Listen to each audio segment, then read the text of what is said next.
The reason for our franchisee success is actually the people that we are working with. Unorganized food players, one outlet, two outlet, it's a very difficult business. Problem ये होती है जब founder बहुत ज़्यादा dilute हो जाता है ना, तो उसका इंटरेस्ट खत्म हो जाता है। हेलो दोस्तों, स्वागत है आपका इस सीरीज के अगले पार्ट के अंदर। मेरा नाम है साहिल खन्ना और आज है हमारे साथ में बर्गर सिंह के फाउंडर। और आज आपको ये बताएंगे किस तरीके से आप अपना एक फास्ट फूड जॉइंट खोल सकते हो, और अगर आप शुरू कर रहे हैं तो किस तरीके से आप उसकी फ्रेंचाइजी कर सकते हैं। तो ये आपको पूरी जर्नी बताने वाले हैं, किस तरीके से सब कुछ किया है। बहुत सारी लर्निंग मिलने वाली है, तो वीडियो को एंड तक देखना।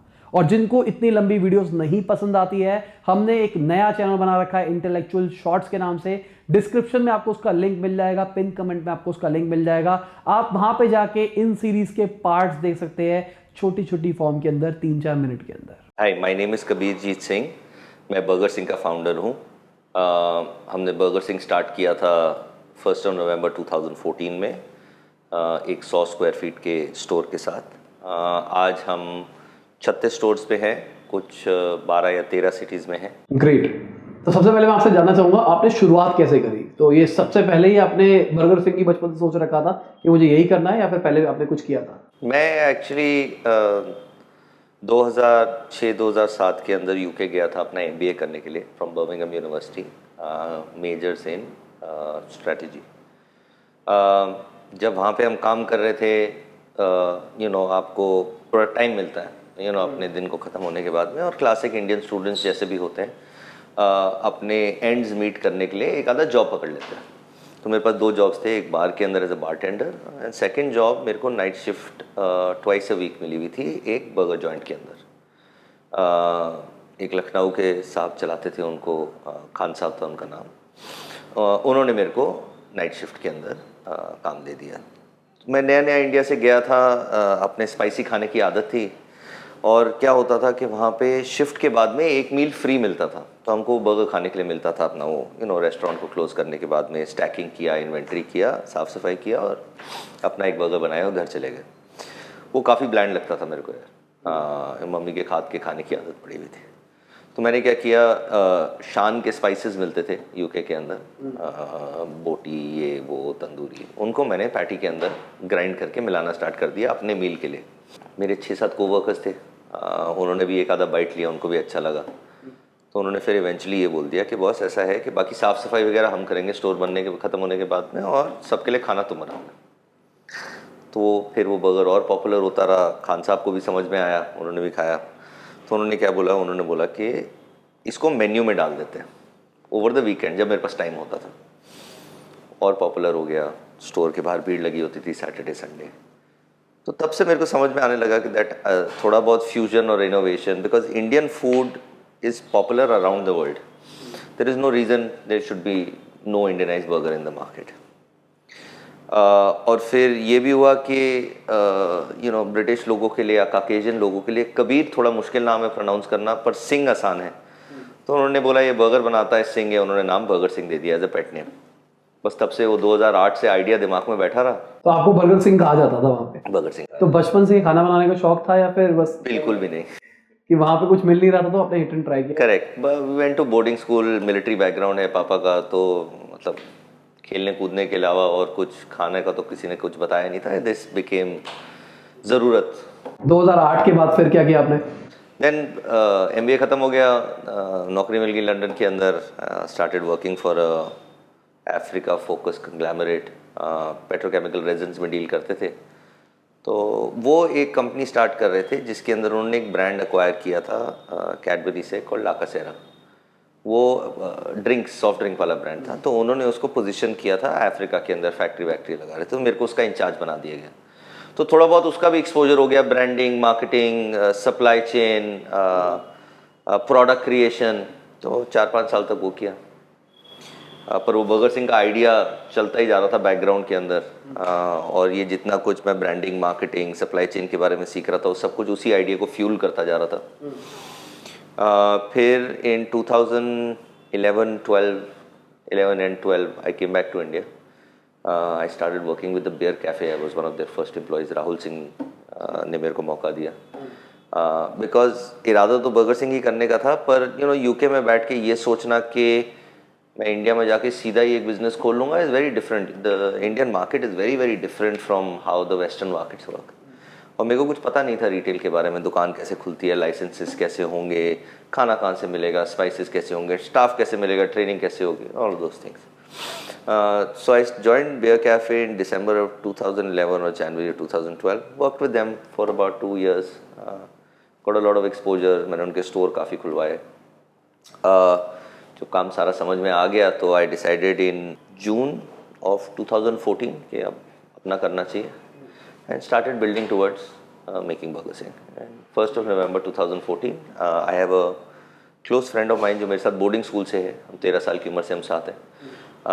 जब मैं ये सब कुछ कर रहा था वो पिज़्ज़ा हट में काम कर रहे थे. तो वो कॉलेज से निकलते ही पिज़्ज़ा हट में चले गए. तो फिर KFC, TGIF इन जगहों पे काम किया. तो हमने 2014 के अंदर we joined hands and we said will start Burger Singh. खुद की इक्विटी थी, मतलब खुद के पैसे थे सारे स्टार्टिंग में, और 50-50% पे शुरू किया था दोनों ने? नहीं जी, सो फ्रेंड्स एंड फैमिली ने कंट्रीब्यूट किया था. वी तो were fairly young, we didn't have that kind of money. So predominantly my family and my friends contributed the money and we started off. तो आपने अभी बताया था 100 स्क्वायर फीट के एरिया के अंदर आपने शुरुआत करी थी. कहाँ पे शुरू किया था ये? सन सिटी गुड़गांव में, सेक्टर 54. वो अभी भी स्टोर है हमारे पास. That's where we start. तो रेंटेड थी वो जगह? Rented. We only do rented stores. नहीं तो बहुत महंगा पड़ जाता है. 2-3 करोड़ रुपए की तो हिंदुस्तान में दुकानें, real estate prices in India really high. तो अगर मैं 3-4 करोड़ रुपए वहाँ लगा दूंगा तो फिर तो 3 या 4 स्टोर ही खुल पाते. तो इनिशियल इन्वेस्टमेंट आपकी कितनी लगी थी? We started off with 1 crore. ठीक है. पूरा लग गया था? नहीं. सो फर्स्ट स्टोर के अंदर काफ़ी कम लगा था, पर हमने उस 1 करोड़ रुपए से 4 स्टोर खोल लिए थे. So by September of 2015 we had 4 stores and we had some reserve. 30-40 lakh रुपए बचे थे. ठीक है. तो एक स्टोर को एक सेटअप पूरा प्रॉपर करने में कितना खर्चा आ जाता है अप्रॉक्स? देखिए उस टाइम से तो अभी लाइफ काफ़ी, अभी की टाइम की अगर किसी को खोलना है तो देखिए हम 2 फॉर्मेट कर रहे हैं और एक तीसरे फॉर्मेट पे काम कर रहे हैं. ठीक है. तो जो हमारा सबसे ज़्यादा आप समझिए प्रॉफिटेबल मॉडल है वो जिसमें आप बैठे हैं, डाइन इन मॉडल है. 600 स्क्वायर फीट जगह होती है और आप ये समझिए कि 28 से 32 लाख के अंदर बन जाता है सब कुछ, GST सब कुछ मिला के. एक सेकंड मॉडल है जिसको हम बोलते हैं स्मार्ट स्टोर, जो आप ये समझिए 300 स्क्वायर फीट होता है, जिसके अंदर 200-250 स्क्वायर फीट तो किचन ही होता है और सामने आप समझिए काउंटर, 2 कुर्सी या खड़े होने की जगह, जिसको स्मार्ट स्टोर कहते हैं. Basically it's a delivery take away format. वो खुल जाता है आप समझिए 17 से 22 लाख रुपए के अंदर. एक तीसरा फॉर्मेट है जिसपे हम काम कर रहे हैं, जिसको हम कहते हैं बर्गर सिंह मिनी. वो हम कोशिश कर रहे हैं अबाउट 50 से 75 स्क्वायर फीट का छोटा केओस फॉर्मेट, जिसके अंदर नो डिलीवरी.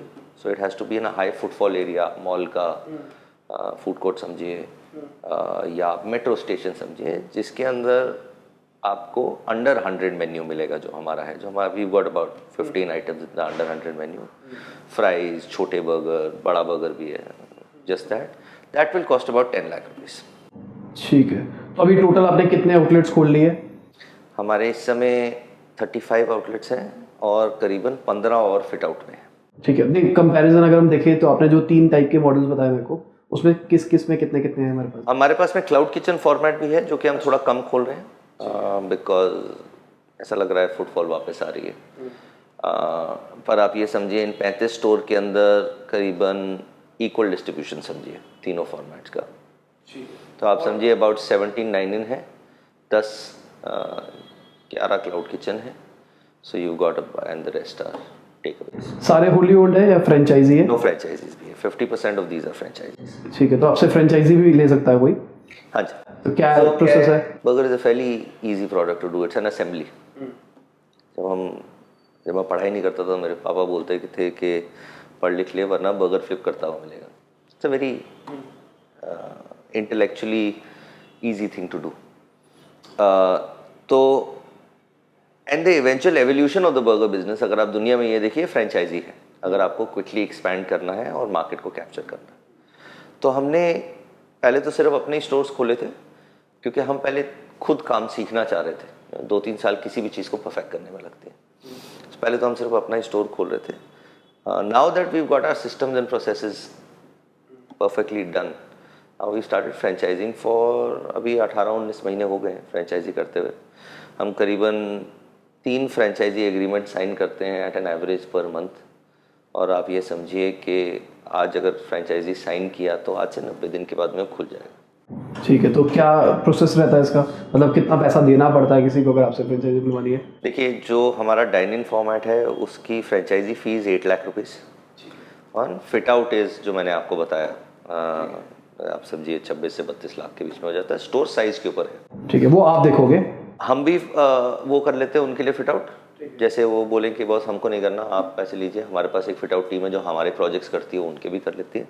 पर कई बार कैसे होता है, जैसे किसी का कंस्ट्रक्शन बैकग्राउंड ही होता है या कोई रियल एस्टेट वाला होता है जो अपनी बिल्डिंग्स बना रहा होता है, तो उनके लिए थोड़ा हमसे ज़्यादा सस्ता पड़ता है. So we let people do on their own. So fit out हम कर देते हैं. और इक्विपमेंट के लिए हमारे पास में वेरीफाइड वेंडर्स हैं. हम कुछ इंपोर्ट वगैरह नहीं करते. हमारा सारा इक्विपमेंट इंडियनाइज्ड है तो सस्ता पड़ता है. हमारे पास में हर एरिया के अंदर 4-5 वेंडर्स हैं जो कि प्री अप्रूव्ड हैं जिनका इक्विपमेंट, तो हम आपको बता देते हैं, आप उससे जाके ले सकते हैं. तो ये इंक्लूड है उसी कॉस्ट में जो आपने फिट आउट कॉस्ट? ठीक है. So basically in about franchisee fee मिला के आप समझिए डाइन इन आउटलेट आपको 38 लाख से कम में पड़ता है. सब कुछ पूरा तैयार, रेडी टू गो. ये आप मैक्सिमम रेंज समझिए. कई जगहों पे कम भी होता है, स्टोर थोड़ा छोटा हो. कई स्टोर्स के अंदर ऐसा होता है कि पुरानी दुकान खाली हुई होती है, कोई पुराना रेस्टोरेंट बंद हुआ होता है, उसके अंदर कुछ इंफ्रास्ट्रक्चर आपको मिलता है, जैसे आप समझिए फ्लोरिंग हुई होती है, ग्लास सामने का लगा होता है. ये जो मैं आपको 32 to 34 लाख फिट आउट के बारे में बता रहा हूँ, ये बेयर शेल के लिए, इससे कम ही लगते हैं. So that's the dine in model. और लोकेशन का क्या रहता है? Location we approve. हमारे पास में we have enough data to say के कहाँ पे खोलना is going to be more profitable. So you know, जो बड़ी फ्रेंचाइजीज हिंदुस्तान के अंदर 2-3 आ गई हैं, वो अंधाधुन खोलते हैं क्योंकि उनको स्टोर काउंट के ऊपर है. एक यहाँ खोल लिया, एक यहाँ खोल लिया, एक यहाँ खोल लिया. सीपी में 2-3 खोल रखे. वो एक दूसरे का ही बिजनेस खाते रहते हैं. तो हम पहले एक सिटी को मैप कर लेते हैं कि हमको पता है इस सिटी के अंदर इस समय इतने आउटलेट्स खोले जा सकते हैं. उसकी मैपिंग होती है कंपटीशन के ऊपर, उसकी मैपिंग होती है पॉपुलेशन डेंसिटी के ऊपर, उसकी मैपिंग होती है ऑर्डरिंग टिकट साइज के ऊपर, और रोड्स कितनी बड़ी है. क्योंकि देखिए आजकल डिलीवरी का बिजनेस कम से कम 50% है. डाइन इन का भी आप आउटलेट खोलें तो 50% आपका डिलीवरी से आता है हमारा. तो रोड कितनी चौड़ी है. अब जैसे जयपुर है, उसके अंदर कम खुलेंगे, वो एक आउटलेट 7-8 किलोमीटर तक डिलीवर कर सकता है, जबकि दिल्ली के अंदर आप समझिए 4 kilometre is the fair assessment. So we kind of map out an area कि बस इस एरिया में सिर्फ इतने ही खुल सकते हैं, and then we sell the franchisee on that basis. तो अगर आप मेरे को फ़ोन करेंगे कि कबीर हमको दिल्ली के अंदर फ्रेंचाइजी खोलने, हम बोलेंगे यार इतने एरियाज़ हो गए, ये 4-5 एरियाज़ हैं जिनके अंदर आप खोल सकते हो. आप जाइए, दुकान देखिए, दुकान के हम स्पेसिफिकेशन बता देते हैं कि देखो 600 स्क्वायर फीट से ज़्यादा नहीं खोलनी, 600 का 700 हो सकता है. We don't want to open 2000 square feet of stores, is no value. Capex भी बढ़ता है और इतनी सेल भी नहीं आती, हमारा टेबल टर्न अराउंड भी ज़्यादा है. सो 600-700 स्क्वायर फीट हम बता देते हैं. हम बताते हैं रोड फेसिंग साइनेज होना चाहिए, साइनेज स्पेस इतनी होती है, हम स्पेसिफिकेशन दे देते हैं. The guy goes and looks for the location himself. फिर वो लोकेशन हमारे पास आती है, हम वेरीफाई करते हैं अपने डेटा से कि ठीक है कि नहीं. हमारी एक टेक टीम जाती है टेक्निकल स्टडी करने के लिए कि बॉस पानी आ रहा है, बिजली की इलेक्ट्रिसिटी लोड ठीक है, ड्रेनेज ठीक है, कोई ओपन सूअर्स तो नहीं है आसपास. We do a technical check, we give them an okay, और फिर वो उस दुकान को साइन करते हैं या फिर हमको दे देते हैं फिट आउट करने के लिए, अपने आप फिट आउट कर लेते हैं.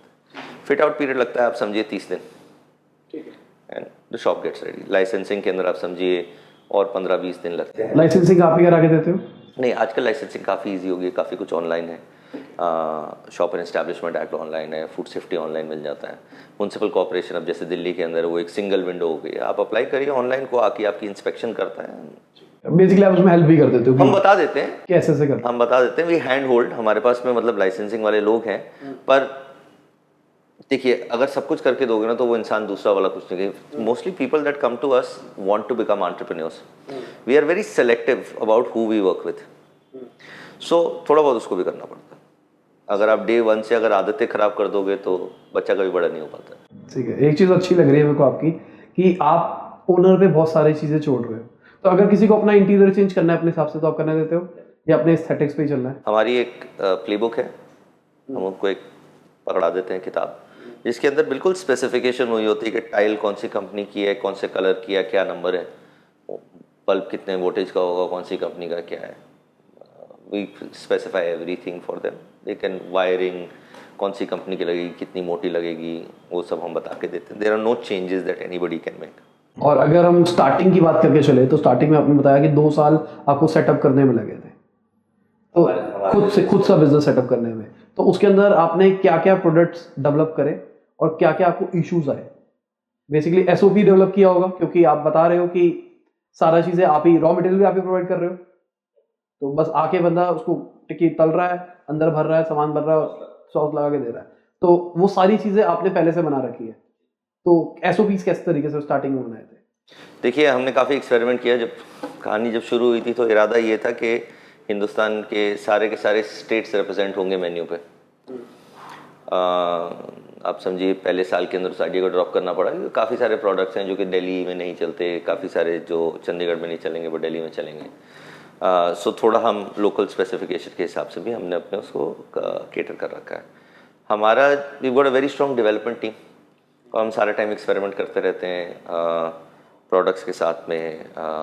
उसकी सोर्सिंग के बारे में, सोर्सिंग मोर एफिशिएंट, आलू कहाँ से आ रहा है, महसाना से आना है, सस्ता मिलेगा, बेटर ग्रेड है, थिंग्स लाइक दैट। उसके अंदर हमको भी सीखने में टाइम लगा, it's a new industry, but now it's fairly standardized in the sense that SOPs develop करने में एक प्रोडक्ट की अगर मैं आपको एक एग्जांपल देता हूँ, जो हमारा छोटू सिंह बर्गर है, उसकी एसओपी डेवलप करने में आप समझिए हमको पूरा 1 महीना लगा कि पोटैटो किस वैरायटी का होना चाहिए, किस सीज़न के अंदर उसको हार्वेस्ट करना चाहिए, कितने टाइम उस कौन से प्रोसेसर उसको प्रोसेस करेंगे, टिक्की की विड्थ क्या होनी चाहिए, उसका वेट क्या होना चाहिए, उसके ऊपर क्रमिंग क्या लगेगी। हिंदुस्तान में क्रमिंग्स बहुत अवेलेबल हैं, उस क्रमिंग के हिसाब से वो कितनी देर तक फ्राई होना चाहिए। और उसमें गलतियाँ भी हुई, हमने क्रमिंग गलत लगाई, फ्राइंग टाइम ज़्यादा था, तो क्या था, कस्टमर वेट कर रहा होता था।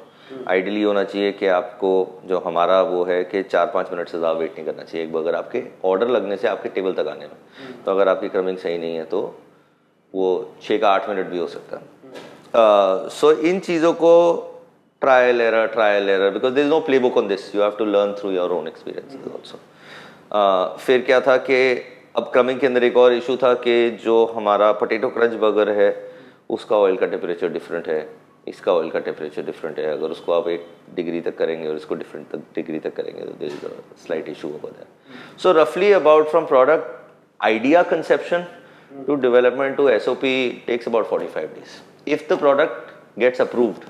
तो पहले उसको टेस्ट मार्केट में रन करके देखते हो? जी, हम पहले खुद आउटलेट लेवल पे ट्राई होता है, उसके बाद में हमारा एक फोकस ग्रुप है, उसके बीच में ट्रायल होता है 4-5 अलग अलग बर्गर्स। उसके बाद में हमारे कुछ सिलेक्टेड आउटलेट्स हैं जिसके अंदर हम 5 आउटलेट्स के अंदर उस प्रोडक्ट को रोल करते हैं, हम कंज्यूमर का रिस्पांस देखते हैं और उसके बाद उसको रोल आउट करते हैं। तो अभी आप बता रहे थे कि आपने थोड़ा लोकलाइज भी कर रखा है, तो ऐसा है कि दिल्ली में जो बर्गर मिलेगा वो चंडीगढ़ में नहीं मिलेगा, या चंडीगढ़ में जो मिलेगा दिल्ली में नहीं मिलेगा? देखिए, नॉर्थ इंडिया के अंदर जो मिलेगा उसके और साउथ इंडिया के बीच में थोड़ी वैरायटी चेंज है। अच्छा, that's broadly it. We are going into Pune, we are developing a slightly different range over there. We are going to do maybe misal pav, ऐसी चीज़ें भी करेंगे, because we are an Indian brand, we have the freedom to do anything. हमने एक samosa type burger बनाया है in a thin kachori kind of a thing that looks like a patty, doing that also for certain territories. Down south we are trying to do a chicken Chettinad burger. So we are going to localize. 10-15% of the menu will remain localized wherever we go. और अगर मान लो मैं आपसे franchise लेता हूँ तो मुझे कितना % आपको देना पड़ेगा मंथली बेसिस पे? देखिए, we take about 8% royalty and that's it. In that 8%, so basically क्या होता है, you earn your money and we get 8% at the end of the month, that's flat. Revenue पे। और जो स्टाफ की सैलरी मिल रही है वो मैं? Everything is on to you, yes. ठीक, और स्टाफ आप दिलाओगे? Rental, occupancy cost, staff cost, food cost is all yours. We take 8% to help you manage. So supply chain we manage for you. We deliver the product, we give you training, we give you technical support, we give you ongoing support. जैसे देखिए, काम सीखने के अंदर 6-7 महीने तो लगते हैं, तो हमारा एक एरिया मैनेजर आपके काम को सुपरवाइज करता है कम से कम 6 महीने के लिए कि स्टाफ ट्रेनिंग कैसे चल रही है। हम सीसीटीवी कैमरा से मॉनिटर करते हैं हाइजीन लेवल्स। हमारा बंदा सारा टाइम आपके किचन को कोई ना कोई घूर रहा होता है, देखने के लिए कि किचन ऑर्डर टाइम क्या है, गलती क्या हो रही है. Then we coach, we counsel, there are audits that happen. Audit happens throughout your 5-year life cycle. First 6 months we handhold you a little more. तो स्टाफ स्टार्टिंग में आप प्रोवाइड करते हो या हम ट्रेन करते हैं. We'll help you recruit also. कई केसेस के अंदर क्या होता है, रिक्रूटमेंट में इशू आ रही थी तो हमारा HR टीम उसके अंदर मदद करती है. पर जनरली हमने देखा है, again the category of people that we work with वो आइडियल रिच नहीं होते. आइडियल रिच जैसे मतलब पापा का पैसा है, 4 आउटलेट खोल लिए, अब मैं गोल्फ खेल रहा हूँ. और आप ऐसे लोगों को प्रेफर करते हो या नहीं करते? ऐसे लोगों को नहीं प्रेफर करते, बिकॉज उसमें क्या होगा, आप कितना भी सिखा लो, पापा का पैसा. We love working with young working professionals जो मतलब आप समझिए 35-40 साल के हो गए. They want their second career, they want to become an entrepreneur, they have 30-40 lakh to spend. उसमें क्या होता है, वो आउटलेट बहुत बढ़िया चलते हैं क्योंकि जो कॉर्पोरेट बैकग्राउंड, उसको systems, processes, training, man power management, hygiene अच्छे से समझ में आता है और उसका अपना बिजनेस है. We work a lot with women because क्या होता है हस्बैंड वाइफ टीम होती है, both corporate types. They've had a child, so the lady has gone the family way and she's dropped out of work and now she's looking after the child. Child has become 6-7 years old. He doesn't need the mother as much. School जाने लग गया. Now for her to get back into the corporate world in India is tough. Indian corporate world is tough. They don't, after 6 years, 7 years gap out of the corporate world, it's very difficult to get injected back into that world. So we prefer women to, such category of women to come forward. They're very, very good in systems, processes, very diligent, very cost conscious. So the reason for our franchisee success is actually the people that we are working with, more than the model itself. Because हम भी it's still developing. ऐसा नहीं है कि हम खुद कुछ नई चीज़ नहीं सीखते. एक नई टेरिटरी में जाते हैं, कुछ नया सीखने को मिलता है, या लाइसेंसिंग के बारे में मिलता है, या सप्लाई चेन के बारे में मिलता है, पर आगे वाले इंसान के ऊपर काफ़ी डिपेंडेंट होता है. आपने द फाउंडर मूवी देखी है? हाँ जी. आप उससे इंस्पायर हो थोड़े से? बर्गर का बिजनेस है, मैकडोनल्ड्स से तो सभी इंस्पायर होंगे. अभी हम बाकी एक चीज़ मैं बोलना चाहूँगा, मैं इनफैक्ट तारीफ करना चाहूँगा इस चीज़ के लिए, आपने रेप्लिकेट नहीं किया है. इंडिया के अंदर एक कॉमन कल्चर बन गया है कि जो बड़े ब्रांड्स करते हैं उसको रेप्लिकेट कर दो इंडिया के अंदर. आपने नहीं किया है. आपने पूरी, मतलब जो आपने बोला है ना कि अगर मैं फ्रेंचाइजी आपसे ले रहा हूं तो वो मेरा आउटलेट है, आपने वो पूरा कंट्रोल मुझे दिया है. लोकेशन मैं ढूंढ रहा हूं, बनवा भी मैं सकता हूं, स्टाफ भी मैं हायर कर सकता हूं, ट्रेनिंग आप सपोर्ट प्रोवाइड कर रहे हो, सब कुछ आप हो पा रहा है और ब्रांड नेम आपका रह रहा है. मार्केटिंग सपोर्ट भी प्रोवाइड करते हैं? मार्केटिंग सपोर्ट भी प्रोवाइड करते हैं. ठीक है. देखिए हम जोमेटो, स्विगी, इन सबके साथ में हम डील करते हैं आपके लिए. ठीक है. So that's major because 50% of your revenue is coming from here. Then at a state city level, the radio campaigns जो चल रहे हैं वो भी हम देखते हैं. आपको अगर लोकल मार्केटिंग करती है और वो आप बोल रहे हो कि मेरे को कुछ फ्लायर्स डिस्ट्रीब्यूट करने हैं, तो वो हमारी मार्केटिंग टीम वो फ्लायर डिज़ाइन करके आपको देती है, आप प्रिंट करा लीजिए. अगर आप दिल्ली के अंदर हैं और हमारे प्रिंटर की कॉस्ट सस्ती है, तो हम ही प्रिंट करा के वो आपको दे देंगे. It basically it's a joint kind of a structure. अगर मैं आउटलेट वाली फ्रेंचाइजी की बात कर रहा था, मैं ये बता रहा था, अगर मैं आपसे क्लाउड किचन वाली लेता हूँ तो भी यही सेम रूल्स रहेंगे सारे के सारे? देखिए हम क्लाउड किचन फ्रेंचाइजी नहीं करते. क्लाउड किचन हम बेसिकली इसलिए खोलते हैं कि हम एक मार्केट को डेवलप करने के लिए. मैंने अगर आपको कल को फ्रेंचाइजी देनी है तो, और दिल्ली के अंदर देखिए हमारी supply chain is very important. Our supply chain is efficient at 6 stores in a particular direction. हमारा सब कुछ कोल्ड है, सब कुछ फ्रोजन है, तो एक गाड़ी 6 स्टोर्स को एक डायरेक्शन के अंदर एडिक्वेटली सप्लाई कर सकती है ताकि किसी के ऊपर लॉजिस्टिक्स का लोड ना पड़े. पर क्या है, अगर मैंने एक स्टोर खोल लिया मान ली चंडीगढ़ के अंदर, तो उस स्टोर के ऊपर लोड पड़ेगा, बिकॉज आप कितनी मार्केटिंग करोगे पूरे के पूरे एरिया के अंदर. तो हम क्या करते हैं, हम कुछ सैटेलाइट किचन या क्लाउड किचन खोल लेते हैं मार्केट को डेवलप करने के लिए. इवेंचुअली वो क्लाउड किचन भी get converted either into a dial in और a take away store. So that's something that we don't do a franchise. That's one reason development. Secondly, and in a cloud kitchen it is difficult to break even because आप कितना भी revenue कर लीजिए, 20% तो जोमेटो और Swiggy लेके ही जाते हैं. तो आप 10 लाख रुपए में करोगे तो 2.5 लाख रुपए लेके जाएगा, आप 20 भी करोगे तो 5 लेके जाएगा. तो आपका जो ब्रेक इवन पॉइंट है वो थोड़ा दूर जाता रहता है। अपनी ऐप से क्यों नहीं करते? अपनी ऐप के अंदर एक चैलेंज ये है कि जो जोमेटो और स्विगी की डिलीवरी एफिशिएंसी है, क्योंकि वो अपना एक राइडर बहुत सारे आउटलेट्स को सर्विस कर रहा तो राइडर की कॉस्ट अच्छे से निकल जाती है। अपने ऐप के अंदर यूनिट लेवल इकोनॉमिक्स नहीं है। मतलब it's a good ego boost कि मेरा अपना ऐप है, मैं अपनी डिलीवरी कर रहा हूँ, but see we are as Indians we need to be very very clear and we always been as a country is कि यार पैसा बनना चाहिए, शोशे में कुछ नहीं रखा। So if my app and my delivery format is not profitable for the franchisee, then I'm not going to do it. अब वो कब प्रॉफिटेबल होगा? जब हमारी डेंसिटी एक सिटी के अंदर इतनी हो जाएगी कि एक राइडर अपनी शिफ्ट के अंदर कम से कम 22 ऑर्डर कर पाए। 22 ऑर्डर करने मुश्किल होते क्योंकि वो सारे के सारे 22 ऑर्डर या शाम को आएंगे या सुबह आएंगे। तो वो राइडर एक बार ही गया 40 मिनट तक, वो दूसरा ऑर्डर नहीं ले पाया, तो आपको 4 या 5 राइडर रखने पड़े हैं वो स्मॉल नंबर ऑफ आउटलेट्स को सर्विस करने के लिए या ऑर्डर्स को सर्विस करने के लिए। So your salary will goes up and the whole idea of a burger business is low labour cost. अब ये जो आप मेरा स्टोर है 600 स्क्वायर फीट वाला, ये एक शिफ्ट के अंदर 3 लोगों से चल जाता। आप अगर चाइनीज या इंडियन के अंदर जाएंगे, आपके 4-5 लोग तो किचन में ही होंगे, राइट? तो अगर आपने इतने सारे राइडर रख लिए तो जो आपका लेबर आर्बिट्राज है वो तो कभी भी नहीं आया। हैविंग सेड दैट, हम क्लाउड किचन एक तो ये इस रीजन के लिए, दूसरा it's predominantly to develop the market, so we don't do that as a franchise, it's a difficult business to run. The other one that we do is the smart store, छोटा वाला, that works well, it is a low cost thing.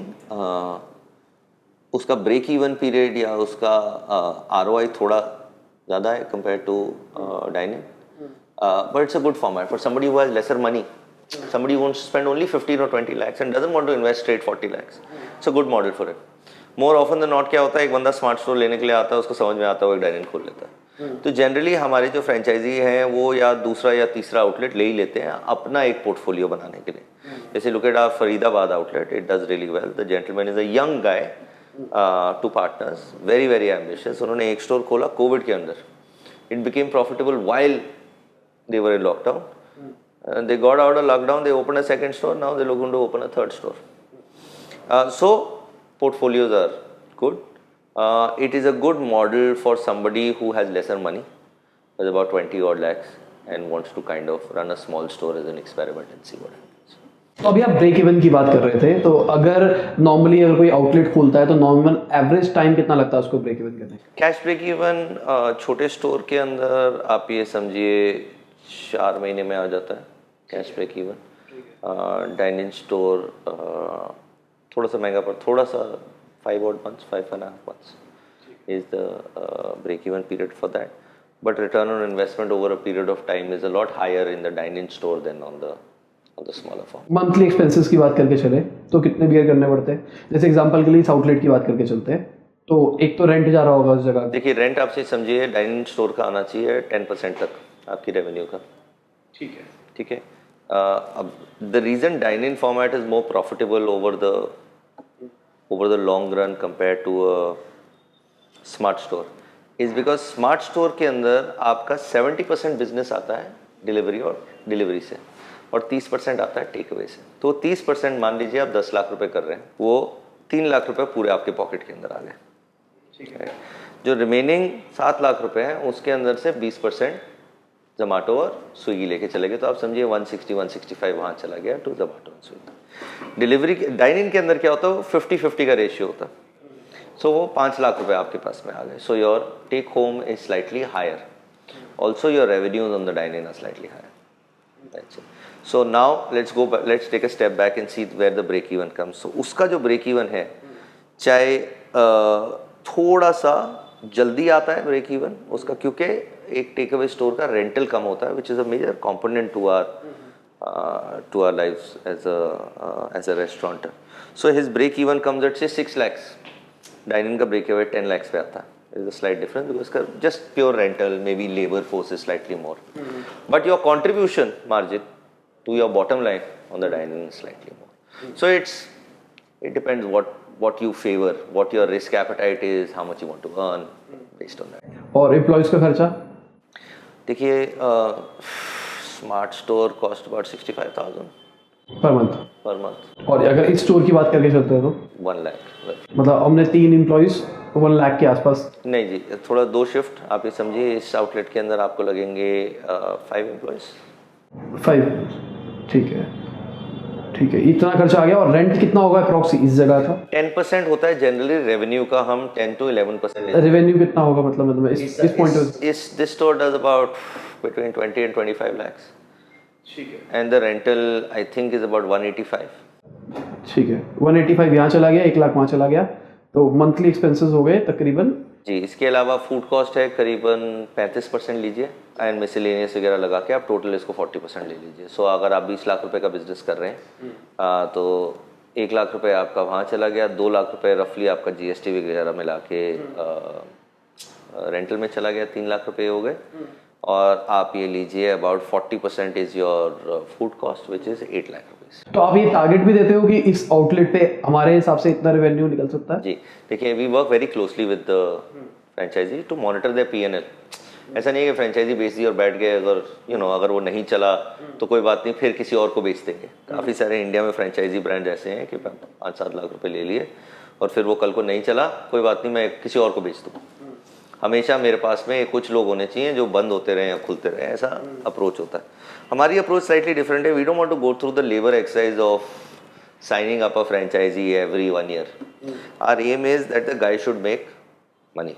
So we work very closely with him कि boss, okay, your sale is not coming to the level जहाँ पे आप break even कर पाए, तो कुछ गलत है, या आप इंडेंटिंग गलत कर रहे हैं which is procurement of raw material, या आपके यहाँ पे वेस्टेज है, या आपके यहाँ पे लेबर ज़्यादा है, या आप बिजली को मॉनिटर नहीं कर रहे हैं। हमने काफ़ी सारे स्टोर्स के अंदर देखा है कि लोग रात को एसी ऑन करके चले जाते हैं, गलती हो जाती है, तो एसी सडनली और बिजली का बिल कम्स।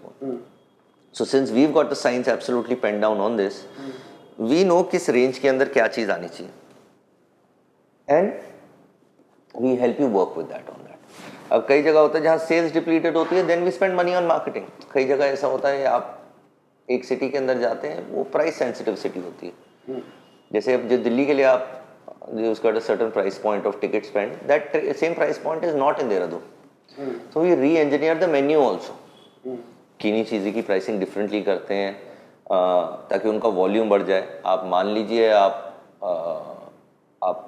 35% फूड कॉस्ट पे नहीं, आपको मैं 40% फूड कॉस्ट पे ले आता हूँ, पर आपकी प्राइसिंग थोड़ी कम कर देता हूँ, so that the transaction volume increases, because वहाँ पे रेंटल और लेबर दोनों कम है। तो अगर आप थोड़ा सा अपना फूड कॉस्ट बढ़ा देंगे तो आप फिर प्रॉफिटेबिलिटी पे आ जाएंगे। So we work case by case basis. Each entrepreneur we work with, we've got an entire franchisee success team. Basically क्या होता है, आप मेरे एजेंट को फ़ोन करेंगे तो process run like this, you call us, we don't call you for a franchisee. We help you identify the location, we sign the agreement, we help you with the licensing, and we help you with the fit out of the store. Now that the store is there, now we train and help you hire the staff. That is also plugged in. Once everything is ready, the store goes live, we help you market and launch the store as well. कि Zomato पे आपको clicks लेने हैं, या आपको banner खरीदना है, या आपको फ्लायर डिस्ट्रीब्यूशन करनी है, रेडियो करना है, हम आपको एक मार्केटिंग प्लान बना के आपको लॉन्च करके देते हैं। उसके बाद में उसको मॉनिटरिंग होती है, क्या चला क्या नहीं चला, किधर कितने पैसे खर्च हुए। We work with you through the entire life cycle, and then we see क्या चल रहा है क्या नहीं चल रहा, प्राइसिंग कैसे करनी है, and make sure that you are profitable. See, at the end of the day, we are all here to make a profit. Nobody buys a franchisee or sells a franchisee to run into a loss. And I make money if my franchisee makes money. Otherwise, this is a rubbish business you're in. So we are very, very intense on ensuring that the franchisee makes money.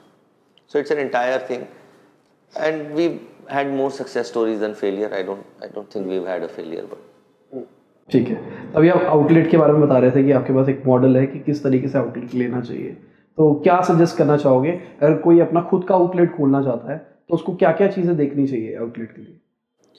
देखिए, data से हम पहले support करेंगे, हम आपको geography वो बताएंगे। Data कहाँ से निकलेगा? नहीं, मैं एग्जांपल, किसी को बर्गर सिंह में नहीं ज्वाइन करना, किसी को अपनी चाउमीन की दुकान खोलनी है या किसी को मोमोज की दुकान खोलनी है, तो वो किस तरीके से अपना आउटलेट सेलेक्ट करे कि मेरे को कहाँ पे खोलना चाहिए?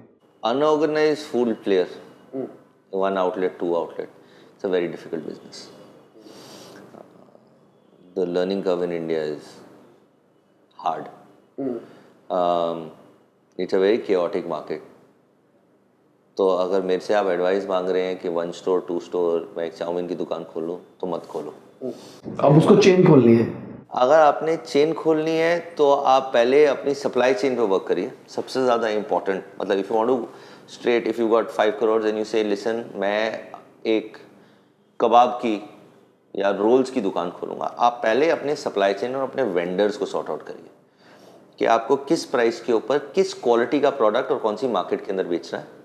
आपको मीट कहाँ से मिलेगा, आपको आलू कैसे मिलेगा, उसका फ्लेवर कैसे होगा, उसका डिज़ाइन कैसे होगा, आपका स्टाफ कैसे होगा, क्या आप प्रोसेसर बेस्ड मॉडल पे जा रहे हैं। क्योंकि अगर आपने 10 आउटलेट खोलने हैं तो हर जगह आप कुक्स नहीं रख सकते, आपका सेंट्रल किचन है या प्रोसेसर मॉडल। सेंट्रल किचन कहाँ खोलेंगे, उसका क्या खर्चा होगा, and then you identify. So once you got the back end sorted, in fact back end से पहले आपको अपनी टीम सॉर्ट करनी पड़ेगी। 10 आउटलेट खोलने आसान नहीं है। तो पहले तो आपको अपने आसपास ऐसे लोग क्रिएट करने पड़ेंगे that are as passionate about the success of the business as you are, preferably friends. That's one. Then is the supply chain, build your own supply chain, and then is the location. These are 3 steps. अगर मुझे starting की team hire करनी है तो मैं किस तरीके से हायर करूँ? आपने कैसे हायर करी थी इनिशियल एम्प्लॉयज? देखिए, मैंने ये देखा था कि मेरी स्किल्स क्या है और मेरे को क्या नहीं पता, and who do I trust. So I know my cofounder Nitin Rana, I know for since I was 13 years old यार, same school, literally spent our entire time in college also together. He went to KFC Pizza Hut, I went and did my other thing. So I know what my complementary skills were. So I identified, and that's where we started. Then I got my second co-founder is a guy called Rahul Seth. I've known him since, again, maybe a decade. His skills are, he's very organized, he's very data driven, he's very analytical. So we got him to kind of take over that entire marketing and analysis kind of a. वो कब onboard किया आपने? मतलब starting में तीनों थे? I think वो 6 महीने लेट आए थे, वो कहीं ट्रैवल वगैरह कर रहे थे, but it was predominantly together. Then another person that has worked with me from the Bear Cafe days, used to be my right hand man, loyal, the guy called Sanchit Mehta. He right now heads my franchisee excellence business, but he can do a number of things. He's a classic startup guy. वो HR भी कर लेता है, वो finance भी पता है उसको, वो operations भी चला लेता है। हमने कभी उसको supply chain नहीं दी, पर मेरे को लगता है वो भी चला लेगा। So that's my fourth guy, and my last guy actually came to us as an intern from IIT Delhi.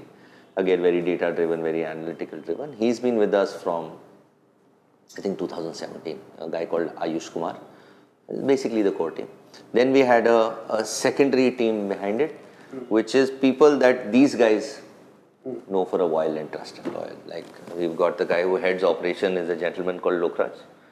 वो नितिन के साथ में पिज्जा हट में उनके साथ में 10-12 साल काटे, तो ही नोज इसकी क्या स्किल्स है, मेरी क्या। मतलब पूरी दोस्ती यारी की कंपनी है। इट्स अ फुटबॉल टीम यार। फुटबॉल टीम के अंदर आपको ये पता है कि कौन कौन मिडफील्डर है और कौन प्लेस बनाएगा, कौन स्ट्राइकर है, कौन डिफेंडर है। हर इंसान का अपना एक स्किल होता है, and the team needs to gel well together. It's very important. So तो आपके नेपोटिज्म के ऊपर क्या व्यूज है बिजनेस के अंदर?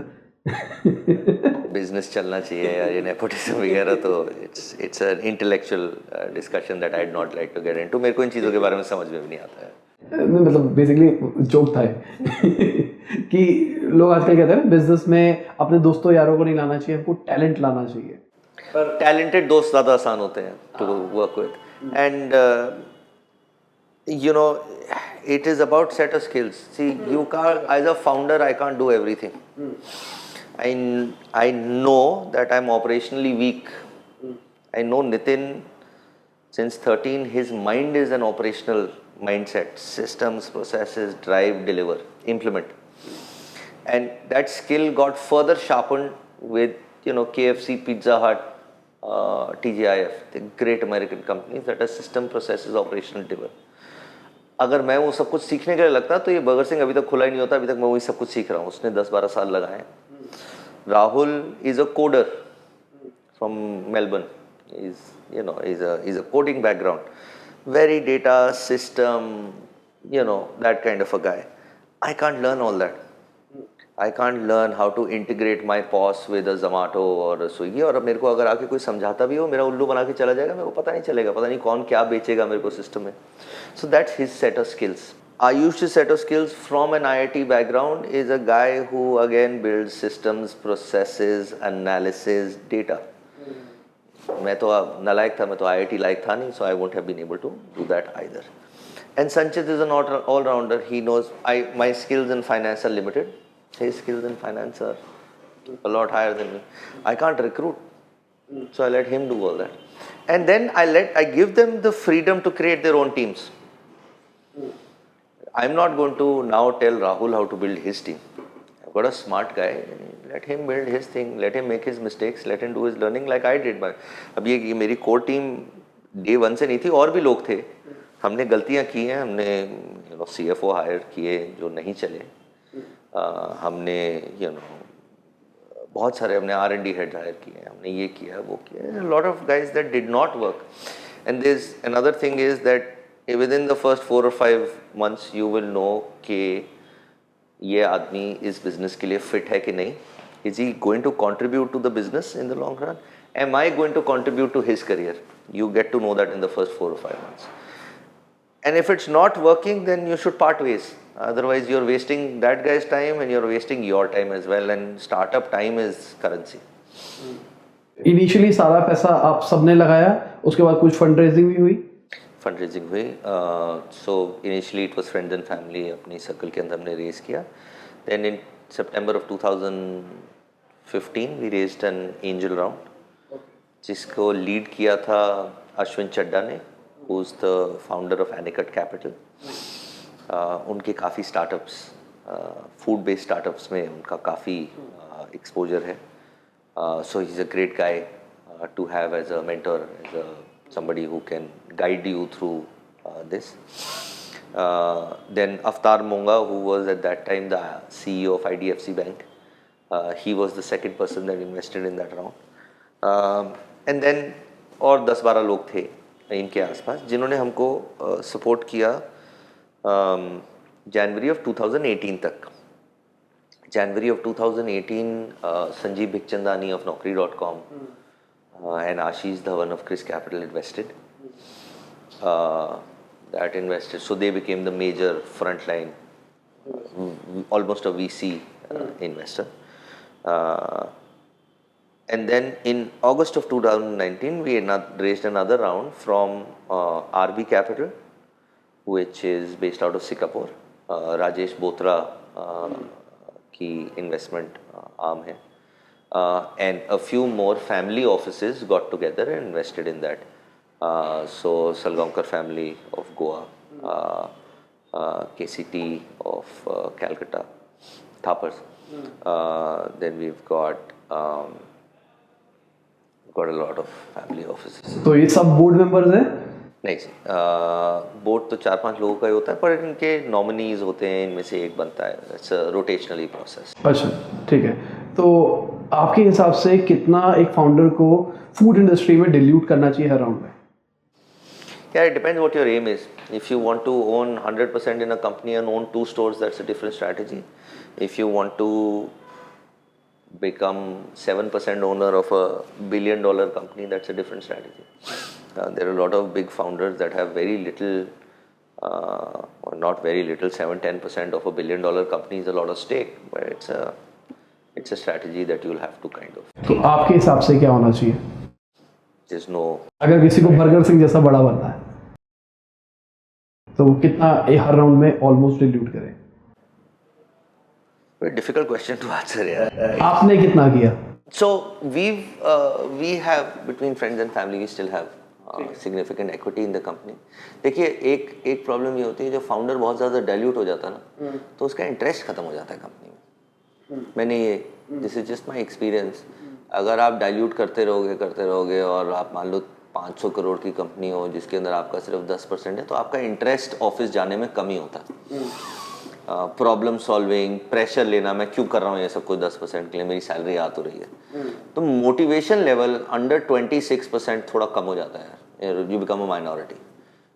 So that's if I have answered your question, it is 26 से नीचे मतलब ठीक है, you can still have control over the company because your share holders agreement can be negotiated on what your powers or what your responsibilities are.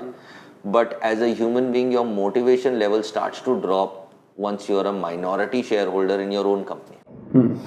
तो जैसे example के लिए भी लेके चल रहे थे हम, चाउमीन वाला बंदा, वही चाउमीन वाले बंदे को अपने आउटलेट्स खोलने हैं, एसओपी सब कुछ तैयार हो चुका है, 3 आउटलेट प्रॉफिटेबल अपने पे ला चुका है.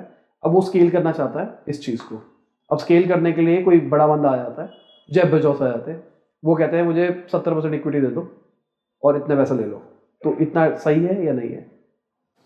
जेफ बेजोस साथ में पैसे, सी यू हैव टू थिंक पैसे के अलावा और क्या ला रहा है. पैसा बहुत लोगों के पास है. What else is the guy bringing to the table? Is he going to be a great mentor? Is he going to teach you about life, business, you know, because you don't know everything. So you need people around you who been there, done that. So it's important, founders को it's very important that the guy who brings in the money brings in more than the money. And if he is Jeff Bezos who wants 70%, you give him 70%. But if it is some real estate guy that is going to just cut a 10 crore ka check and ask for 70% and not bring anything else to the table, doesn't know anything about your business, then probably not. Probably not. और आपके industry के अंदर multiple क्या रहता है, मतलब revenue का किस मल्टीपल पे वैल्यूएशन होती है? 3x 4x 3x 4x. और प्रॉफिटेबल के बाद में कुछ फर्क पड़ता है या फिर नहीं फर्क पड़ता? देखिए, जब आप स्केल कर रहे हैं तो जनरली लोग प्रॉफिटेबिलिटी की तरफ इतना नहीं देखते. हाँ, for the first few years because they look at how far you can scale. But profitability becomes important after you reached a certain size. You can't keep burning money forever. And in COVID what has happened is burning money is frowned upon. Everybody started looking at bottom line. तो अभी Covid की बात कर रहे थे, तो इस lockdown में बर्गर सिंह का क्या रहा overall? We've survived well. 2-3 reasons. We are very strong on delivery. देखिए, जो बड़े अमेरिकन चेन्स हैं वो खोलते हैं 3-4 हज़ार स्क्वायर फीट का आउटलेट. तो उनको जोमेटो स्विगी से कोई मतलब नहीं है, कम है. उनका 70-80% डाइनिंग से आता है. Whereas more than 50% of our business pre-COVID also used to come from delivery. We wanted to be the champions of delivery यार. जब हमने बिजनेस खोला था, हमने देखा था कि यार कौन अच्छा चल रहा है. हमने देखा डोमिनोज टॉप प्लेयर है अपने मार्केट के अंदर, वो क्या कर रहा है, वो डिलीवरी का चैंपियन था. So we wanted to be the Domino's of burgers because burger market में everybody was looking at dining. There is a reason for that also. Burger doesn't travel well in delivery, थोड़ा soggy हो जाता है. It is best eaten fresh. But we kind of worked on the product to make sure that it delivers well also. So what happened during COVID was 2-3 things. One, we were very good at delivery, so we were prepped for it. That I can't emphasize how important that was for us. The second thing that we noticed is people continued to order stuff जो कि वो अपने घर में नहीं बना पा रहे थे.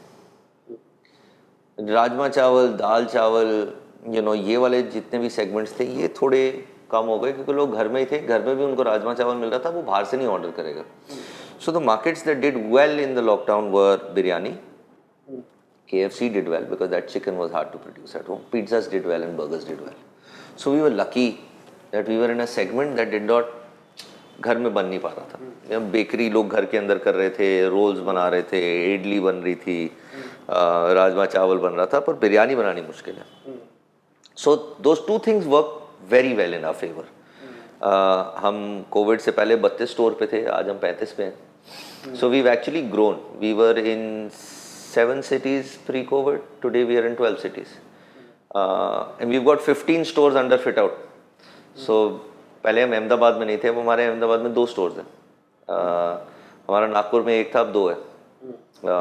हम चंडीगढ़ में नहीं थे, हमारा चंडीगढ़ सेक्टर 9 के अंदर एक खुलने वाला है. हम अमृतसर में नहीं थे, हमने अमृतसर में एक क्लाउड किचन ट्राई किया, वो बिजनेस इतना अच्छा चला कि Chandigarh Amritsar gentleman is now opening one in Ranjit avenue. So we're going into that territory as well. We're going into Jhansi, tier 2 cities. We've also seen that tier 2 cities have bounced back faster from COVID than in tier 1 cities. So You know, there's some business that have done really well in COVID, like Zoom. You know, some COVID was meant for these things. There's some businesses that haven't done well in COVID. Gyms बंद हो गए, bars बंद हो गए. For us, COVID is not been that bad. अगर revenue की terms बात करके चले, प्री और पोस्ट कितना रहा? I think we are up to about 80, slightly more than 80% of our pre-COVID numbers at an outlet. पहले कितना था, अब कितना है?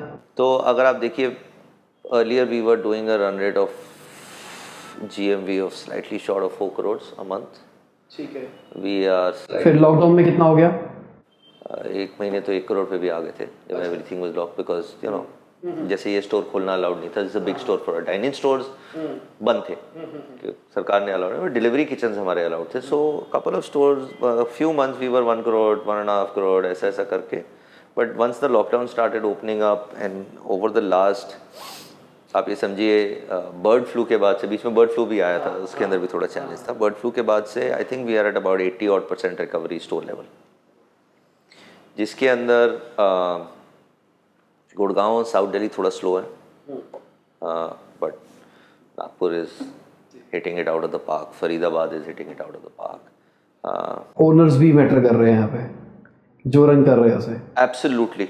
कोविड के अंदर एक ये भी है कि लोकल एंटरप्रेन्योर की जो नॉलेज होती है, जो हंगर होता है, मैं दिल्ली में सेंट्रल लेवल पे बैठ के उसको रेप्लिकेट नहीं कर सकता है. आप डिलीवरी के अंदर देख लीजिए, हमारे सेक्टर 50 के अंदर एक फ्रेंचाइजी है, बहुत बढ़िया काम चलाते हैं. लॉकडाउन चल रहा था, पर आपकी ट्रांसपोर्ट व्हीकल्स आनी अलाउड थी सप्लाईज की, पर उस मार्केट को लोगों ने चारों तरफ से कॉर्डन ऑफ कर दिया था, तो वो सप्लाई आ नहीं रही थी.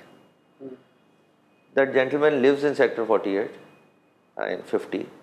Store is in 50. उन्होंने अपनी गाड़ी खोली, गाड़ी के अंदर माल डाला और स्टोर तक ले आए. And store became functional again. मैं नहीं कर पाता. मैं बैठ के सोच रहा था कि you know मैं कहीं से परमिशन लूँगा, कहीं से बात करूँगा, ये करूँगा. We weren't doing anything illegal. पर जिस इंसान ने बैरियर लगाया था, वो बैरियर लगा के चला गया, because you know पुलिस वालों को भी उन टाइम पे बहुत काम था, उन्होंने बैरियर लगाया and they left. Now my transport vehicle is not going to jump the barrier. But जो स्टोर वाला था, उसने अपनी गाड़ी खड़ी की, वो बैरियर के ऊपर से चढ़ा, दूसरी तरफ गया, उसने पैकेज उठाया, स्टोर डाल दिया. स्टोर इतना दूर था, आप समझिए 10 मीटर उस बैरियर से. उसने बोला यार मैं उठाता हूँ, and store was functional. That store actually make profit during Covid. ठीक है. तो जो लॉस में रह के आपने कुछ को सपोर्ट भी किया? देखिए, हम लाइक आई सेड, एक सेकंड फ्रेंचाइजी बेचनी ना बहुत हम नहीं चाहते. तो अगर कोई अच्छा नहीं कर रहा, वी टेक इट पर्सनली. हम there was a problem with us, या हमने उसको लोकेशन ठीक से नहीं बताई, बिकॉज देखिए वो आदमी नया है बिजनेस के अंदर.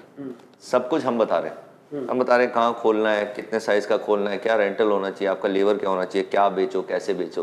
उसके बाद में अगर वो प्रॉफिटेबल नहीं है तो there is some responsibility on us also.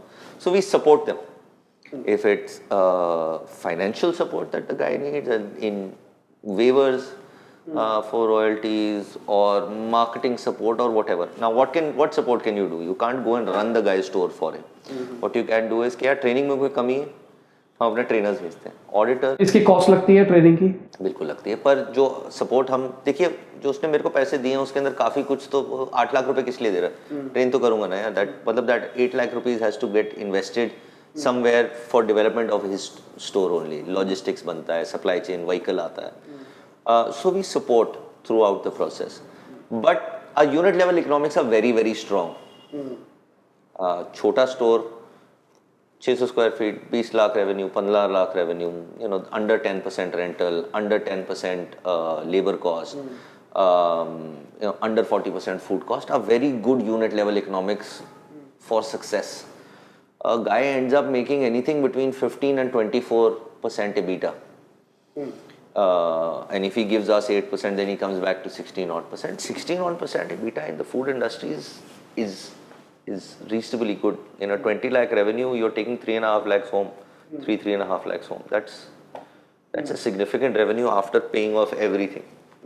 जैसे भी आप जोमेटो की बात कर रहे थे, तो मैंने जोमेटो में कई बार देखा है ऑफर्स चल रहे होते हैं, तो अगर मैं ये कूपन लगाऊंगा तो ये डिस्काउंट मिल जाएगा. तो वो कूपन आपकी तरफ से है या फिर जोमेटो की तरफ से? क्या वो अपने 20% से दे रहा है?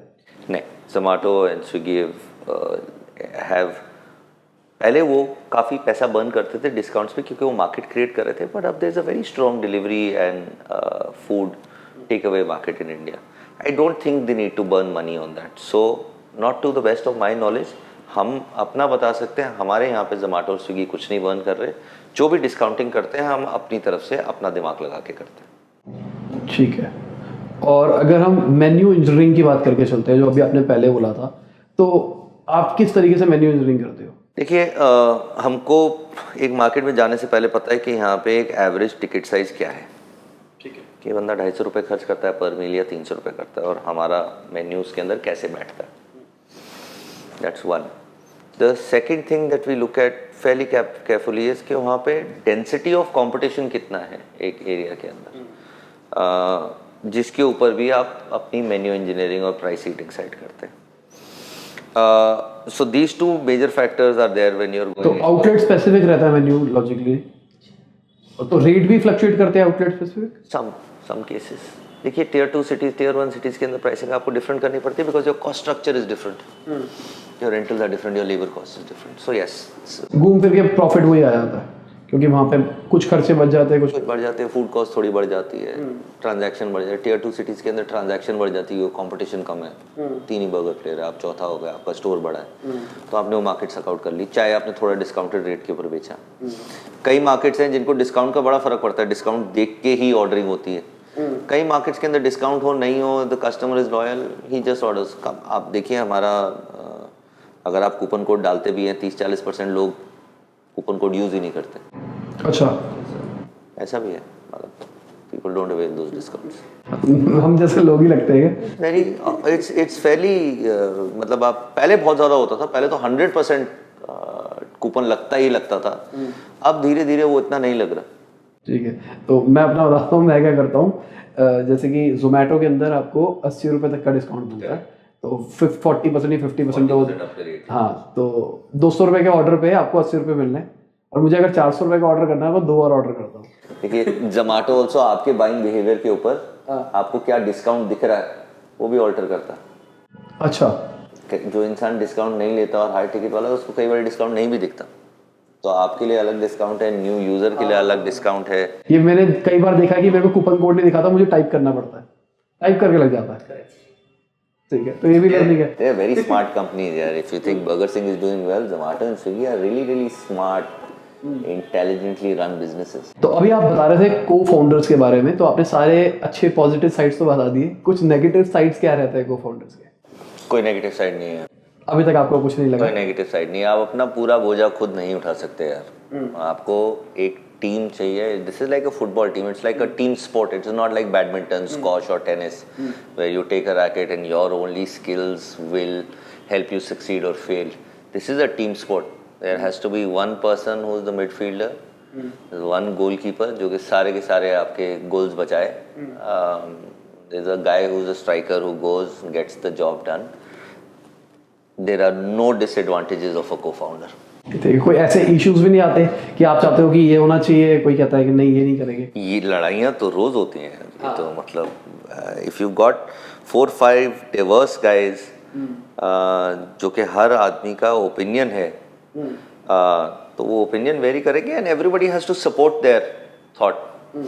अगर मेरा ये आइडिया है तो मेरे को उस आइडिया के पीछे एक लॉजिक रखना है, प्रेजेंट करना पड़ेगा, कन्विंस करना पड़ेगा टीम को. सो इट्स अ डेमोक्रेसी मोर और less. It's very important because कई बार क्या होता है, फाउंडर्स को लगता है मेरे को सब आता है, मेरे को सब पता है. ऐसा हो नहीं सकता. And you make mistakes and your ego gets in the way. You need people to check your ego. You might be I might be the CEO for the entire world, but for Rahul, for Nitin, for Sanchit, Ayush, Lokraj, I'm not the CEO. They can tell me whatever they think about my idiot plans. That's very important.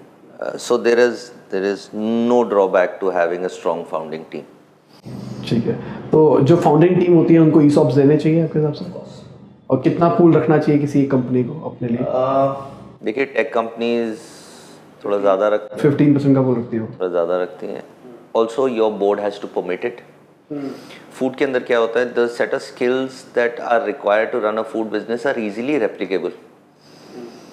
आपका ये chef नहीं है, वो chef है, वो ये है, वो है, तो फूड बिजनेस के अंदर लोग जनरली इक्विटी नहीं देते. टेक में देते हैं बिकॉज कोडर है, उसने कोड बनाया है, कल को वो कहीं चला जाएगा, he is not a owner of the business, he can leave and then your problem, so you won't need to retain talent. Like I said, we run this like a tech company here. So it's very important to ensure that your key guys are owners in the business. Now, what equity pool and all, you have to sit down with your shareholders, your directors, and kind of. Also, with your core team, what is their expectations? If a guy works for you the guy works with you for 10 years, what would he have earned in his other ventures? And why is he sacrificing? Because startups are hard. 24/7, 365. There are no Sundays. कि मैं Sunday चला गया family के साथ में, ऐसा है नहीं. मैं छुट्टी चला गया, there are no leaves. There are no you sit down in Goa and you're partying with your friends. ऐसा नहीं है. Even if you go to Goa, you're working from Goa, man. Right? So the person is sacrificing a significant part of his life to build a shared dream with you. They should be adequately compensated at the end of that exit. Otherwise, look at my team. There's a very diverse team. That IIT guy, a coder, this, that. They had their own career paths. Food was not their career path. So if you're going to hire people from a diverse background, you need to make sure that they're adequately compensated for their toil. तो किस तरीके से ESOPs देने चाहिए किसी company को, कि monthly या ईयरली होना चाहिए, और कब देने चाहिए कि एटलीस्ट एम्प्लॉय 3 साल टिके तभी दूं? एम्प्लॉय टू एम्प्लॉय होता है.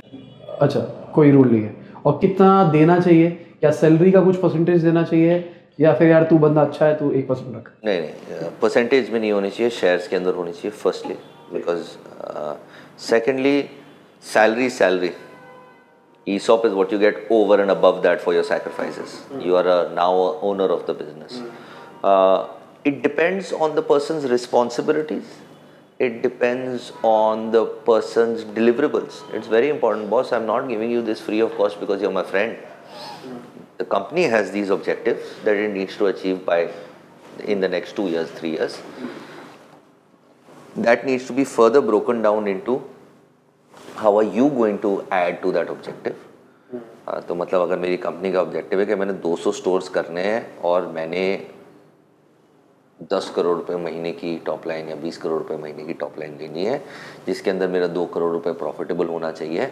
अब इसको मैं फिल्टर डाउन करूंगा कि राहुल आपको ये करना है, संचित आपको ये करना है, आपको ये करना है, आपको ये करना है. And ESOP should be driven by numbers, result oriented. Also on loyalty. The guy has been with you for 10 years and he is your kitchen guy who's been with you for 10 years. There's some value in having that also. Small, insignificant or significant equity, what might be insignificant for the company, might be significant for him.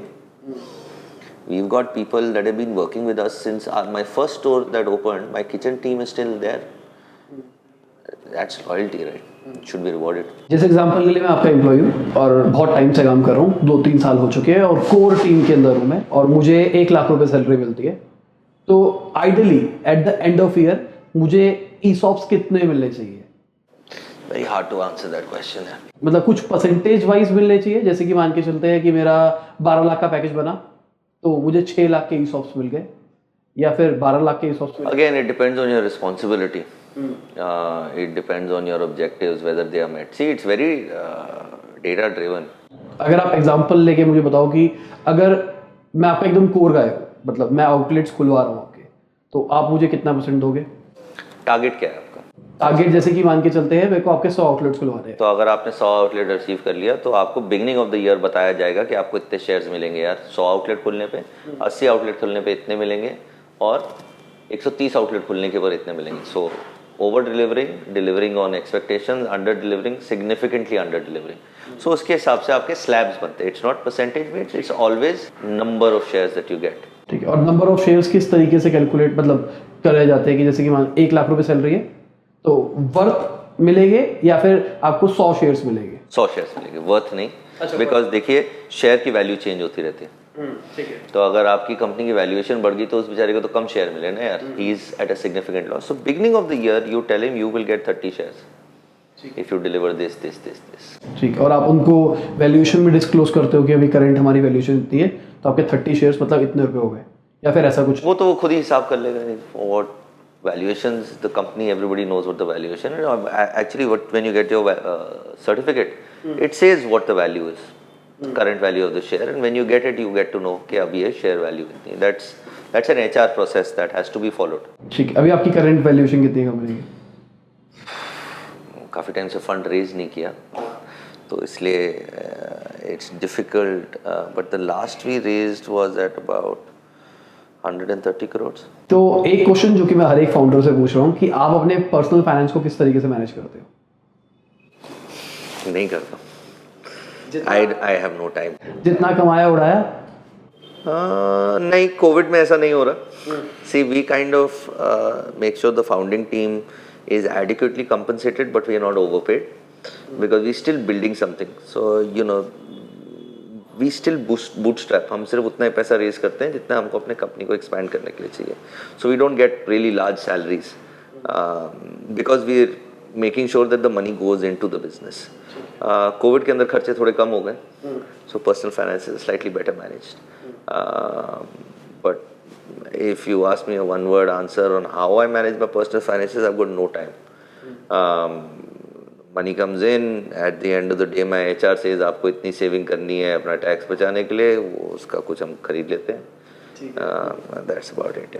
मतलब ऐसा कुछ नहीं आपने plan कर रखा कि इतने % मैं इक्विटी में डालूंगा, ये डेट में डालूंगा, SIP चलाऊंगा? बिल्कुल भी नहीं यार, because that requires time। You know, sitting down and monitoring what the share market looks like, किस चीज़ के अंदर इन्वेस्ट करूँगा, कहाँ जाऊँगा, कैसे करूँगा, and I don't want to spend 1 minute doing anything other than Burger Singh। And I don't think we have time here, none of us have time। our day start early, it ends late, कहाँ है इसके अंदर personal finances का time? ठीक है, तो आपके हिसाब से एक फाउंडर को सैलरी कितनी फेच करनी चाहिए जितनी उसकी वर्थ है? जिस एग्जांपल के लिए कि अगर मैं कहीं पे अभी जॉब कर रहा था, मुझे 1 लाख रुपए 1.5 लाख रुपए मिलते पोटेंशियली, और मैं वही काम अपनी कंपनी के लिए कर रहा हूँ, तो क्या मुझे 1.5 लाख रुपए सैलरी फेच करनी चाहिए, या फिर मेरी कंपनी $1 बिलियन है तो भाई मैं बड़ा आदमी हूँ तो मैं ज़्यादा सैलरी फेच करूँ? यार ये this depends on the founder himself. There some guys who are saying that listen if I was in a job मेरे को इतना मिलता मैं उतना ही लूँगा, और जब ये इक्विटी बढ़ेगी तब देखी जाएगी, अभी कंपनी ग्रोथ स्टेज में। एक बारी कंपनी लिस्ट हो गई या you know then you can get your fair share of money. This one way of looking at. The second way of looking at it is that मैं बहुत मेहनत कर रहा हूँ, मेरे को इसका डबल ट्रिपल मिलना चाहिए। But my advice is you should not be, your salary should not be very different from your core team. जितनी उनकी है उतनी के आसपास आपकी, somewhere around that number. It should be different, but it should not be, you know, 100% of what your number 2 is getting। I know founders who do that also। तो मैं founder हूँ, मैं IIM गया था, ये है वो है, मेरी डबल होनी चाहिए, और मेरी कंपनी की वैल्यूएशन इतनी है, मेरी कंपनी की वैल्यूएशन इतनी है, मैं उसका इतना तो लूँगा ही। I've seen that happen। तो ये आजकल बहुत ज़्यादा चलन में चल रहा है टैक्स हॉलीडे। ये बेसिकली क्या होता है टैक्स हॉलीडे? यार basically that you know you are taxed at your profit at a certain level। You don't have to pay tax for a certain period of time। The government gives you, if you're a verified registered startup that is contributing either to science or R&D, anything that is taking the country forward, you get a tax holiday। But for startups normally India के अंदर कितने time का है ये? I think 10 years हो गया from the time you kind of register। पहले it was 5, now it's been increased to 10 years। तो अभी आप रजिस्टर्ड हो? We are registered, but we're not profitable। We just turned profitable about a year back। और कुछ साल तक तो आपको वैसे ही you know पुराने 3 साल के जो लॉसेज है वो कैरी फॉरवर्ड हो सकते हैं। But you know for smaller companies, you know 2 outlet 3 outlet stories, the minute you start making money you don't just have to start giving it to the government, but make sure that you are registered as a startup। A lot of people start a startup but don't get it registered with the government। There's a lot of benefits to it। तो अब हम आ रहे हैं अपने rapid fire की तरफ। Rapid fire में basically क्या होगा, मैं आपसे ऑप्शन दूंगा डैश और डैश, आपको एक ऑप्शन चुनना है और कोई एक्सप्लेनेशन नहीं चाहिए, सीधा टू द पॉइंट चाहिए। ऑल्दो आप, मैं देख रहा हूँ टू द पॉइंट बात कर रहे हो, तो सीधा चुनना है आपको कौन सी चीज़ आप लेना चाहोगे, एंड्रॉयड और iOS? एंड्रॉयड। फंडिंग और बूटस्ट्रैप? बूटस्ट्रैप, एंजल और वेंचर, एंजल, डेट और इक्विटी, इक्विटी, फैमिली और बिजनेस, फैमिली, फेम और मनी, फेम, लव और अरेंज, लव, कस्टमाइजेशन और स्टैंडर्डाइजेशन, स्टैंडर्डाइजेशन, वेज और नॉन वेज, नॉन वेज, आपके मेन्यू के अंदर आपका favourite burger, United states of Punjab. ऐसा कौन सा बर्गर था जो कि आपने शुरू किया था और उसको बंद कर दिया एक सोया बर्गर था, पर आपको दुख हुआ सोया बर्गर पे दुख हुआ थोड़ा। एक हेल्दी बर्गर निकाला था यार, और लोगों ने रिस्पॉन्ड नहीं किया sir? It didn't work other then in Gurgaon and south Delhi, बाकी कहीं चला नहीं। लार्ज टीम और small team, spot registering a company in India और अब्रॉड, इंडिया, ओनिंग और रेंटिंग, रेंटिंग, होममेड फूड और आउटसाइड, होममेड, फॉर्मल एजुकेशन और self taught. Formal education, perfect holiday आपके लिए क्या है? छुट्टी जब मनाते हो किस तरीके से मनाना पसंद करते हो? Beach holiday with my phone off. कितना टाइम आप ट्राई करते हो फोन ऑफ वाला? आज तक हुआ नहीं। ठीक है, मैंने भी एक बार ट्राई किया था। बेस्ट फूड एवर अभी तक आपने कहीं का भी खाया हो, अपना नाम नहीं लेना और घर का भी नहीं बोलना कि मेरी मम्मी की हाथ के ये। Best food ever. I am very fond of Indo-Chinese food. There is a delivery only kitchen in Gurgaon called Hakamen. I really like the food. और उसका बेस्ट क्या डिश रहेगी? Fish in black bean sauce. भूख लग गई। Best startup in India आपके हिसाब से इस टाइम पे? Oh, there are so many good companies out there, यार. Food sector, outside food. आपको जो पसंद है कि यार काश ये कंपनी मेरी होती types. A lot of respect for Zomato. अगला यही आ रहा था, जोमेटो और Swiggy. Different companies. Swiggy is more delivery focused. They've got very efficient deliveries. Zomato is a holistic food brand. तो आप किसका चुनोगे? Zomato. फेवरेट मूवी कौन सी है आपकी? Movie नहीं पता है। पहले भी कभी नहीं देखी? ओह, पहले ऐसे लेटेस्ट कुछ मैंने अगर देखा हो नेटफ्लिक्स पे देखा है, last dance, Michael Jordan documentary, that's been. अच्छा क्या लगा था उसमें? He's a very competitive guy. He's a winner in life. It's important seeing that story. Also, while we were growing up, he was still playing. So we could see. Now we can relate to it. So for me, it's been a very 360 degrees experience. I used to play basketball. I used to wake up early in the morning and watch Jordan's games, Lakers games. Sorry, Michael Jordan's games, Bulls games. And now you get to see, what was going on in the background. ठीक है, favourite web series या कोई serial में? Mirzapur. Amazon prime और Netflix? Netflix. पर क्यों? Phone पे Netflix है, अमेजॉन प्राइम भी फोन पे? टीवी के फोन पे। 5 फेवरेट बुक्स आपकी? Eat People by a gentleman called Andy Kessler. More Money Than God. Don't know who's written, but I think it was on Warren Buffett. वो founders वाली 0 to whatever that's 3. Clash of Civilizations is 4. अब destiny believer हो या free choice? Free choice. आपकी hobby क्या है? Don't have too much of time for hobbies, to be honest. But I like scuba diving. I enjoy it. पहले क्या करते थे? Scuba diving. मतलब पहले Enough time to do that earlier. So yeah. कहाँ पे? I was studying in the UK, so Europe के अंदर काफ़ी अच्छी जगह है. So we've done quite a lot in Spain, Portugal, Southeast Asia में बाली में काफ़ी किया है. Thailand is great for diving. In India, actually, Andaman Islands are just the best. There's Andaman Nicobar, there are 2 islands. One is Havelock, and the second island is a lesser known island called Long Island. Those 2 places. तो finally मैं आपसे जानना चाहूँगा, हमारी audience के लिए आप क्या मैसेज देना चाहोगे? हमारे ऑडियंस बेसिकली 2 टाइप की है, एक है जो कॉलेज गोइंग या स्कूल गोइंग स्टूडेंट्स हैं और दूसरी है जो कि अभी बिजनेस कर रहे हैं या फिर करना शुरू कर रहे हैं। तो दोनों के लिए आपकी एडवाइस क्या रहेगी? For the school and college going students, my advice would be finish your school, pay attention in college. In India, what happens is there are a lot of paper graduates, but they haven't really learnt anything. So learn. That's one for that category. For the entrepreneurial, younger guys who want to become entrepreneurs, I would say go for it, but think before you leap. have a good plan, have a plan that is flexible, because best laid plans can go wrong. So you should be flexible as far as your plans are concerned. And I would say go for it, because all great countries are built on backbones of entrepreneurs and not governments. The government is an enabler, and our government is doing a lot for entrepreneurs now.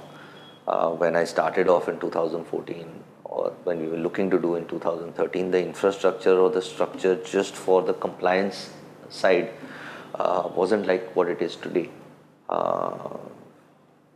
If the government is doing its bit, their startup funding, startup registration, you've got tax holidays. It's just the income tax has become a lot simpler. There's faceless assessments. I think if you're going to be an entrepreneur, now is the time. Money is cheap, interest rates are low. There are a lot of opportunities that have come up in the market because of COVID. It's a whole new world. The world has changed over the last 1 year, and if any time, this is the right time to kind of do it. तो सबसे पहले thank you, बहुत अच्छा लगा आपके साथ मिलके और बहुत कुछ सीखने को मिला हमारी ऑडियंस को। तो इसी के साथ आज की वीडियो खत्म होती है। उम्मीद करता हूं आपको मजा आया होगा। लाइक कर देना, शेयर कर देना, कमेंट में बताना वीडियो कैसी लगी। बाय, गुड नाइट, शब बखैर, खुदा हाफिज़, गुड मॉर्निंग, गुड आफ्टरनून, जब भी आप वीडियो को देख रहे हैं।